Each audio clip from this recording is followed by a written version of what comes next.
இந்த பிரியாணி நீங்கள் டேஸ்ட் பண்ணி ஆகணும். காலையிலே பரபரப்பாக சமையல் வேலைலாம் ஸ்டார்ட் பண்ணியாச்சு. கேசரி ரெடி, கத்திரிக்காய் தொக்கும் ரெடி, ரைத்தாவும் ரெடி. அடுத்தது என்ன, பானை ஃபுல்லாக பிரியாணி. தரமான சுவையான பிரியாணிக்கு இந்திராவெளி சன்ஃப்ளவர் ஆயில். ஓகே, இன்னொரு போவோம். தரமான சுவையான பிரியாணிக்கு இந்திராவெளி சன்ஃப்ளவர் ஆயில்.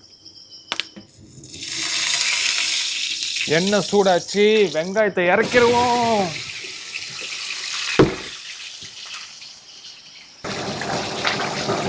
பிரியாணிக்கு அரிசி ரொம்ப முக்கியங்க. இந்திராவெளி பாஸ்மதி ரைஸ் 30 மினிட்ஸ் ஊற வச்சு பிரியாணி சமைச்சா ரைஸ் சும்மா அப்படிதான் இருக்கும். Oh my god, the chicken smells so good.